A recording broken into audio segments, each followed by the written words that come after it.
Okay, Assalamualaikum warahmatullahi wabarakatuh. Nama saya Muhammad Afif Aiman bin Irwan dan nombor matrik saya adalah PH20034. Kami daripada kumpulan 8 akan melakukan pembentangan pada hari ini di mana tajuk pembentangan kami adalah tokoh-tokoh yang banyak berjasa kepada negara kita. Okay, individu atau tokoh yang pertama adalah bernama Kuan Chi Heng atau lebih dikenali sebagai Uncle Kentang. Beliau dilahirkan pada 16 Februari pada tahun 1963 dan beliau juga berasal daripada Batu Pahat, Johor. Beliau juga merupakan bekas seorang pegawai polis yang kini menjadi sukarelawan secara aktif. Jadi antara sumbangan beliau sepanjang beliau menjadi seorang sukarelawan yang aktif adalah beliau memperkenalkan inisiatif RM RM1, di mana terdapat ambulans RM1, rumah transit RM1, kedai makan RM1 dan juga kereta sewa RM1. Selain daripada itu, beliau juga memperkenalkan inisiatif 10 sen iaitu teksi 10 sen dan juga pasar 10 sen. Pada masa yang sama, beliau juga telah menyumbang van jenazah di mana beliau menyumbang 2 buah van jenazah kepada polis Kuala Lumpur dan sebuah van jenazah kepada Surau Perumahan Awam Kos Rendah Sungai Lui di Raub Pahang. Selain daripada itu, beliau juga telah menyumbang 100 set peralatan perlindungan diri iaitu PPE kepada Klinik Kesihatan Batu 14 Puchong dan juga beliau telah menyumbang 20,000 pek keperluan asas untuk mangsa banjir di Kampung Tengah Puchong, Selangor di bawah pertubuhan amal beliau iaitu Pertubuhan Amal Uncle Kentang. Dan akhir sekali, beliau juga telah menyumbang sebanyak 20 buah tilam kepada hospital sedang bagi keperluan pesakit COVID-19.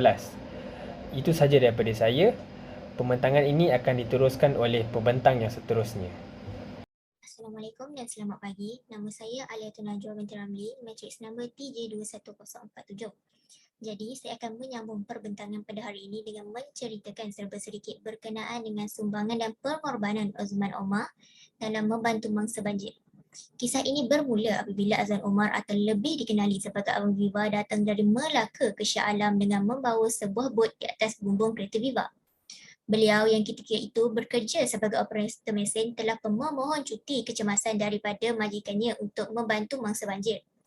Ketika itu, beliau hanya mempunyai RM50, RM20 untuk minyak bot, RM30 lagi hanya untuk mengalas perut. Selama 5 hari, Abang Viva hanya mengalas perut dengan makan roti dan air serta tidur di dalam botnya sahaja. Namun begitu, beliau tetap cekal untuk membantu mangsa-mangsa banjir ini. Pengorbanan beliau ini akhirnya telah berjaya menyelamatkan banyak nyawa. Antaranya, pasangan warga emas termasuklah suami yang lumpuh dan juga seorang ibu dan bayi yang baru dilahirkan. Selepas cerita ini tersebar, ramai yang mahu memberikan derma, tetapi beliau agak keberatan dan mendermakan semula wang itu kepada NGO-NGO yang lain. Daripada kisah ini, kita dapat lihat kesungguhan dan keberanian beliau untuk membantu menyelamatkan mangsa-mangsa banjir tanpa mengharapkan sebarang balasan. Tindakan berani beliau ini telah memberikan kesedaran kepada orang ramai akan pentingnya mempunyai rasa tanggungjawab sosial di dalam diri. Dengan adanya rasa tanggungjawab sosial ini, saya yakin kita tidak akan menjadi seorang yang mementingkan diri dan mampu menghulurkan bantuan kepada orang lain. Itu sahaja daripada saya. Sekian, terima kasih. Selamat sejahtera diucapkan kepada lecturer saya, iaitu Tuan Mahyudin bin Ismail. Nama saya Syukahing dan ID number saya ialah TH21051. So, pada hari ini saya akan meneruskan pembentangan topik saya iaitu salah satu daripada 9 tokoh yang akan dibicarakan iaitu tokoh yang memberi sumbangan kepada masyarakat. So, antara tokoh yang saya pilih ialah tokoh yang bernama Lim Sun Peng, umur 63 tahun, pekerjaannya pengajuh hartanah di bawah nama Titi Jaya Group dan sumbangan beliau kepada masyarakat adalah penerimaan makanan kepada kanak-kanak di sekolah. Sebelum saya memulakan topik saya ingin menjelaskan bahawa terdapat satu perkara yang telah berlaku di Malaysia bahawa peratus kanak-kanak terbentuk telah meningkat ketara dari 8.9% pada tahun 2006 hingga kepada 14% pada tahun 2016. Agar perkara ini berlaku adalah disebabkan pertama, kekurangan makanan untuk kanak-kanak. So, antaranya faktor kekurangan makanan kepada kanak-kanak adalah disebabkan pertama, pendapatan keluarga yang kurang yang menjadi sumbangan pertama kepada kekurangan makanan dan menyebabkan pertumbuhan pembantu. Menurut artikel dikeluarkan oleh Astro Awadi, terdapat masih terdapat keluarga yang tidak mampu memberi hidangan laut 3 kali sehari kepada keluarga, berasal daripada keluarga yang miskin. Di mana beliau berkata, miskin 3 generasi bukannya halangan untuk mencapai kejayaan. Beliau dilahirkan di Lembah Kelak, di mana beliau juga berasal daripada keluarga yang miskin. Pada zaman dahulu, keluarga yang miskin sentiasa memerlukan pekerjaan untuk membantu menyara hidup keluarga. Antaranya pekerjaan tuan sejak kecil lagi adalah menolong nenek menjual sayur dan juga pergi ke hutan untuk memetik sayur-sayuran di kebun setiap hari. So, pada umur 17 tahun, tuan telah memulakan keperniagaan diri sendiri dan hanya mencapai kejayaan pada umur 30 tahun. Di mana ini mengambil masa 13 tahun, di mana tempoh 13 tahun itu merupakan perjalanan yang tidak mudah bagi tuan untuk mencapai kejayaan. So, selepas memperoleh kejayaan, beliau sentiasa melihat ke belakang, di mana beliau berkatakan, miskin bukannya satu pilihan. Tapi, selepas memperoleh kejayaan, janganlah lupa kesusahan yang telah dilalui. Oleh itu, beliau tidak mempunyai zaman kanak-kanak yang baik, di mana beliau tidak dapat menikmati makanan yang bagus, yang 3 hidangan sehari. So, oleh itu, beliau telah menjalankan satu sumbangan kebajikan kepada sekolah setiap tahun, di mana beliau mencuba sedaya upaya untuk membantu golongan miskin dan juga golongan tidak mengenai latar belakang dan telah menyumbangkan makanan secara percuma kepada sekolah-sekolah tertentu pada sehingga saat pada hari ini. So, antaranya beliau telah mengatakan bahawa kasih sayang boleh ditunjukkan melalui makanan dan tidak semestinya duit. So, makanan dimakan secara kasih sayang dan harap semua kanak-kanak yang menikmati makanan agar tidak akan mempunyai masalah perkembangan yang terpantut. So, beliau juga merupakan seorang yang rendah diri, di mana beliau sentiasa menegaskan bahawa selepas memperoleh kejayaan, mestilah merendahkan diri dan sentiasa membantu orang yang berkeperluan. Dan setakat ini saja pembentangan saya. Assalamualaikum dan salam sejahtera. Saya Muhammad Syafiq Mambi Syukri, bernama metrik TH21025. Tokoh rakyat yang saya pilih adalah Nur Hailiza binti Hilmi. Hailiza merupakan salah satu penggiat seni yang aktif dalam bidang kemanusiaan, terutamanya dalam masyarakat Islam. Semangatnya untuk memperjuangkan isu ummah ini semakin kuat setelah beliau pergi dan melihat sendiri keadaan di Gaza, Palestin pada tahun 2012. Walaupun pada mulanya keluarga tidak membenarkan beliau pergi atas faktor keselamatan, akhirnya mendapat keizinan dan beliau dapat berkongsi isu ini kepada masyarakat Malaysia. Beliau juga merupakan duta aman Palestin dan juga aktif mengikuti pertubuhan bukan kerajaan NGO yang lain seperti Muslim Care, MAPIM dan banyak lagi. Selain isu Gaza, beliau juga banyak memperjuangkan isu kemanusiaan di Syria dan telah ke sana sebanyak 3 kali. Hailiza juga rapat dengan masyarakat Sabah di mana kebanyakan masyarakat pedalaman Sabah memerlukan bantuan daripada segi bimbingan, pendidikan, ajaran Islam. Sekian, terima kasih. Assalamualaikum warahmatullahi wabarakatuh. Nama saya Siti Yudaya binti Jamal dan ID saya adalah TH21013.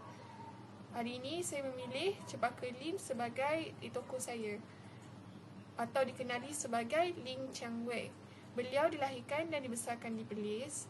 Beliau juga merupakan kejuruteraan petroleum. Kisah ringkas adalah beliau merupakan gadis kampung. Beliau juga membantu graduan baharu menyelesaikan masalah resume dan beliau juga mengajar graduan baharu tentang bagaimana ingin menyelesaikan masalah apabila dalam keadaan temu duga. Beliau membuktikan gadis kampung juga boleh mencapai impian. Beliau juga terus menginspirasi dan mencipta perkara-perkara inspirasi untuk memperkasaskan semua wanita-wanita muda dalam sains, teknologi dan kejuruteraan.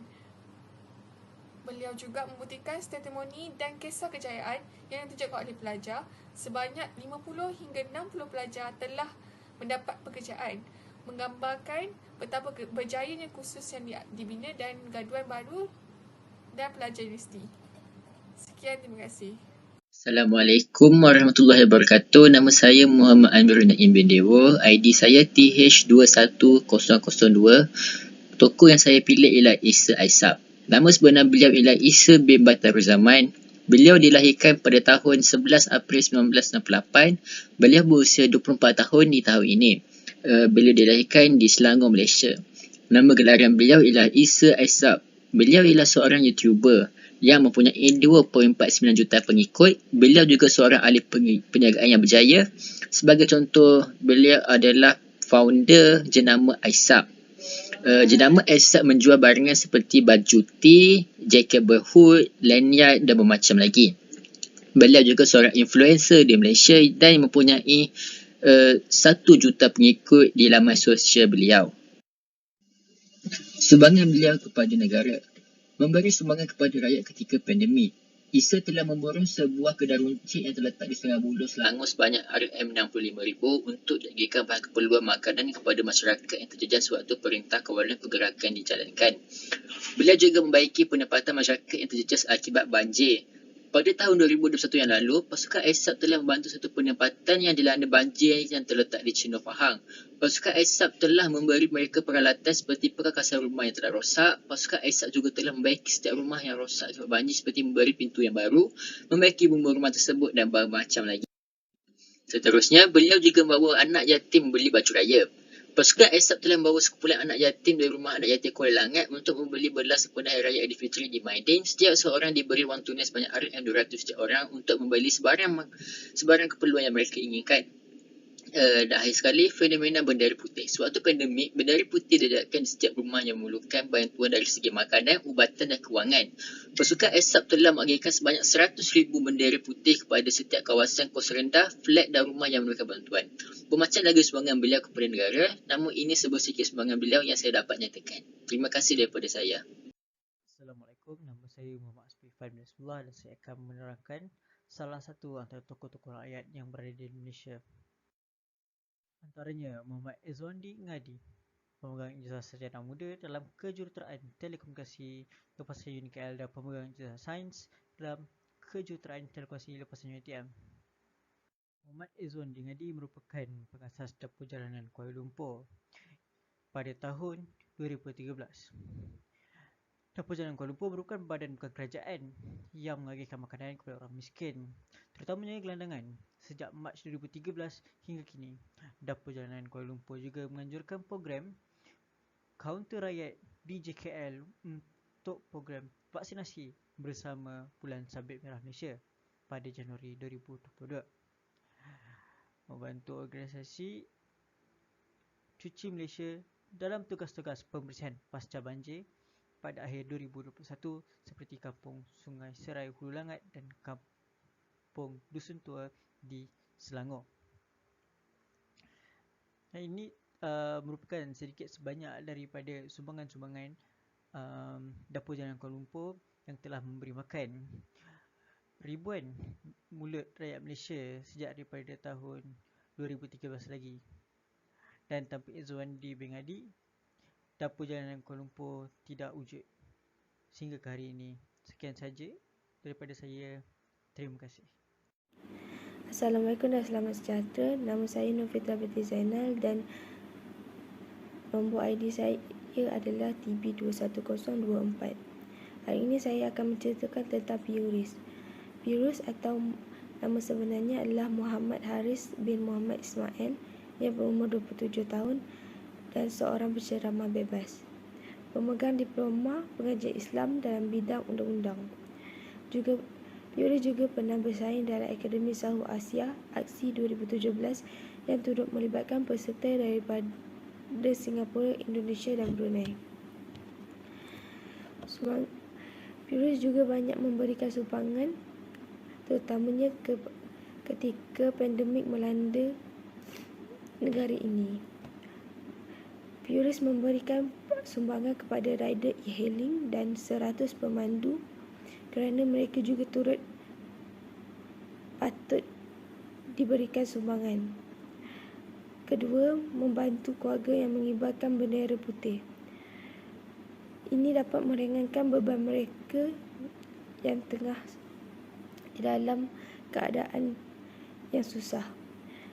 Ketiga, memberi sumbangan kepada individu OKU kerana individu OKU banyak dipandang sebelah mata terutamanya ketika pandemik.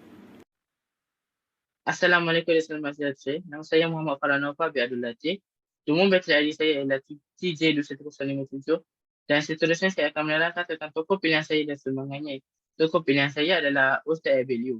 Abil Irawan bin Ibrahim Liu atau lebih dikenali sebagai Ustaz Abil Liu merupakan seorang pendakwa bebas yang banyak memberi sumbangan kepada negara tanpa mengira bangsa dan agama.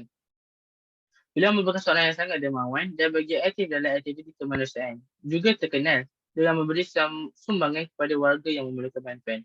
Antara sumbangan beliau ialah pada akhir Oktober 2020, beliau telah menyumbang peralatan perubatan yang penting bagi kegunaan para pegawai perubatan di Sabah yang terjejas teruk akibat oleh gelombang COVID-19 pada masa itu. Ianya juga dihantar dengan sebuah kapal terbang Raya Airlines yang ditempah oleh beliau sendiri. Seminggu kemudian, beliau juga menghantar bekalan makanan sebanyak kira-kira 10 tan dari kedainya, Ilismat, bagi penduduk Sabah. Sumbangan beliau yang seterusnya adalah pada 15 November tahun lalu, beliau menghantar sumbangan kira-kira 200 kg daging lembu dan 500 kg buah-buahan serta sayuran terhadap pihak zon negara yang terjejas dengan masalah kewangan yang ketara akibat pandemik COVID-19. Ini menunjukkan bahawa beliau bukan sahaja prihatin kepada manusia, malahan beliau juga mengambil berat tentang keadaan haiwan yang dalam kesusahan akibat pandemik ini. Akhir sekali, beliau juga telah menyumbang 500 unit tablet untuk dialihkan kepada pelajar bagi memudahkan mereka mengikuti sesi PDPR di rumah kediaman masing-masing dan memastikan mereka tidak ketinggalan seterusnya tidak mengabaikan pelajaran mereka. Itu sahaja daripada kumpulan kami. Sekian, terima kasih.